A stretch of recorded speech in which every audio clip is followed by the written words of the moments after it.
Dengan modal ilmu hipnoterapi yang dimiliki oleh pesulap merah, ia dan timnya nekat mendatangi Padepokan Nurzat Sejati untuk membuktikan langsung ilmu kanuragan yang dimiliki oleh pimpinan Padepokan, Gus Samsudin, sekaligus menguji kesaktian yang dimiliki oleh sang tuan rumah.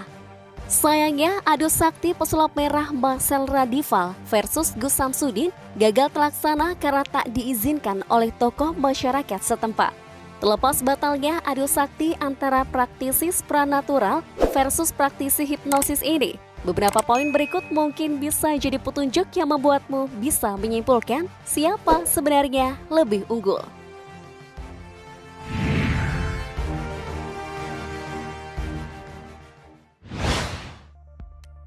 Adu profil dan konten. Gus Samsudin Jadab merupakan praktisi supranatural dan salah satu pengasuh Padepokan Nurzat Sejati. Pria berambut gondrong itu dikenal setelah rutin mengunggah konten mistis di channel YouTube-nya. Di channel YouTube-nya Padepokan Nurzat Sejati, Gus Udin, panggilan akrabnya, sering membagikan pengalaman spiritual lewat konten membasmi praktisi ilmu hitam. Gus Udin juga sering mendatangi praktisi paranormal hingga dukun santet yang ada di berbagai wilayah. Pesulap merah memiliki nama asli Marcel Radival, merupakan pria asal Tangerang yang merupakan praktisi hipnosis. Ia sering sekali video-video tersebar di sosial media, baik itu Facebook, TikTok, Instagram, dan terutama YouTube. Di channel YouTube-nya itu, Marcel seringkali membagikan video tentang sulap serta membongkar berbagai trik sulap yang dinilai menyesatkan dan melakukan pembodohan publik, serta membongkar kebohongan bertopeng mistis dalam berbagai konten perdukunan. Misalnya pernah membongkar soal ilmu perisai batin, kasus gelas dalam perut, dan hal-hal yang terkini.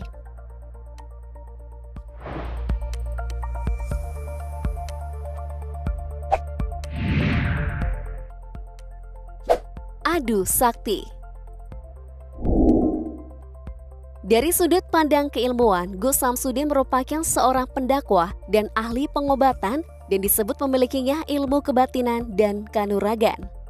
Lelaki yang hobi bertutup kepala itu memiliki latar pendidikan seorang santri yang mendalami ilmu agama Islam di Pondok Condromowo yang beralamat di Girimulyo, Jogoronggo, Kota Ngawi, Jawa Timur. Dia juga dikenal sebagai santri gendeng. Di Pondok Condromowo, Gus Samsudin diajarkan dengan ikhlas merawat orang-orang yang memiliki gangguan jiwa.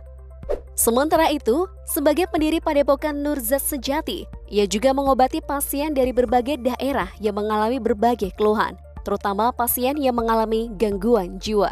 Dengan modal ilmu kebatinan dan kanuragan yang dimilikinya, Gus Udin mampu menghadapi dukun ilmu hitam, berangkal santet, dan ilmu sihir. Ia kerap melantunkan sholawat andalan yang sering digunakan melawan dukun santet, yaitu sholawat Nurizati. Tak heran, di kalangan pengikutnya, ia disebut sangat ditakuti oleh dukun santet. Adapun pesulap merah, ia telah mendalami dan fokus dengan karirnya sebagai seorang pesulap sejak tahun 2010. Saat itu ia masih duduk di bangku sekolah menengah kejuruan SMK.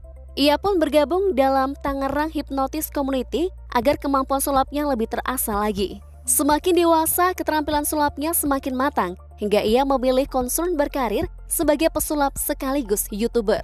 Marcel memiliki pandangan dan teori bahwa segala aksi yang dibahaskan sebagai pertunjukan atau konten supranatural memiliki penjelasan ilmiah melalui teknik kecepatan dan kelihayan, keterampilan, sugesti, dan hipnotis. Kemampuan pesulap merah membongkar berbagai trik sulap sudah tidak diragukan lagi oleh sejumlah netizen. Mulai dari trik sulap sederhana hingga trik sulap yang dilakukan lewat konten dengan embel-embel mistik, supranatural, dan atas keyakinan agama tertentu. Bahkan dengan keterampilannya tadi, beberapa oknum praktisi supranatural pun tentu akan berhati-hati jika harus berhadapan langsung dengan kesaktian bongkar-membongkar ala Marcel Radival.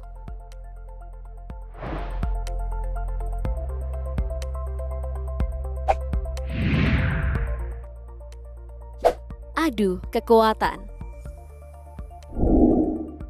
Salah satu bukti kesaktian yang dimiliki oleh Gus Samsudin terlihat dalam tayangan di channel YouTube-nya pada akhir Juni 2021 lalu. Layaknya pemeran utama dalam film, Gus Udin akhirnya bisa mengalahkan dukun santet pemuja Dajjal setelah sebelumnya sempat kalah berkali-kali. Meski terluka cukup parah, Gus Samsudin mampu memulihkan kondisinya dan kembali melawan komplotan dukun santet tersebut. Dalam duel kali ini ia kembali mengerahkan kekuatan untuk menghalau serangan para dukun. Alhasil, pria gondrong ini berhasil melumpuhkan komplotan dukun itu hingga tumbang. Dalam video terlihat Gus Samsudin membopong jasad dukun pemuja Dajjal yang berhasil ia taklukkan. Gus nampak mendoakan para dukun dan ingin menyadarkan mereka untuk kembali ke jalan Allah. Memiliki misi membongkar fakta di balik klaim ilmu kebatinan yang dimiliki oleh seseorang dan diikuti sekelompok orang. Pesulap merah pernah berhadapan dengan kelompok kebatinan perisai batin. Kelompok yang mulai berdiri sejak tahun 1990 ini cukup terkenal di tanah air dan sudah terdaftar secara resmi sebagai anggota IPSI atau Ikatan Pencaksilat Indonesia sejak tahun 2001. Konon kelompok perisai batin memiliki ilmu bela diri bersifat laduni. Hal ini memiliki arti jika ada yang berniat jahat kepada mereka, maka orang tersebut akan langsung kaku tubuhnya atau lemas atau bahkan pingsan. Dalam pandangan Marcel Radival, ilmu seperti itu merupakan sebuah bentuk hipnotis yang membuat orang mempunyai belief system terhadap apa yang dikatakan. Karena penasaran, pesulap merah itu pun mencoba membuktikan sendiri teorinya dengan berjibaku langsung dengan guru besar perisai batin, Yuli Mulyana. Pesulap merah ingin membuktikan jika ia mampu melakukan serangan tanpa membuat dirinya tak berdaya. Alhasil, pada percobaan pertama hingga ketiga, pesulap merah selalu sukses melakukan serangan pada guru besar perisai batin tersebut tanpa efek apapun. Menurut Marcel, kondisi kaku ataupun lemas pada dirinya tidak terjadi karena ia sudah memiliki blok tersendiri dan memahami apa itu hipnotis.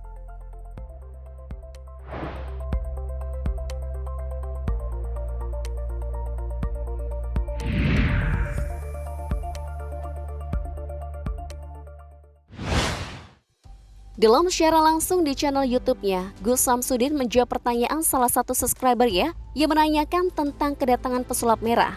Gus Samsudin pun menjawab dengan cukup santai. Dia menyebut tindakan yang dilakukan pesulap merah lucu-lucuan. Menurutnya persoalan dengan pesulap merah tidak dibawa serius karena hanya sebuah hiburan. Dah guys, apakah menurut kalian tantangan yang dilakukan oleh pesulap merah hanya sekedar hiburan seperti kata Gus Udin hingga urung terlaksana atau digagalkan oleh masyarakat setempat?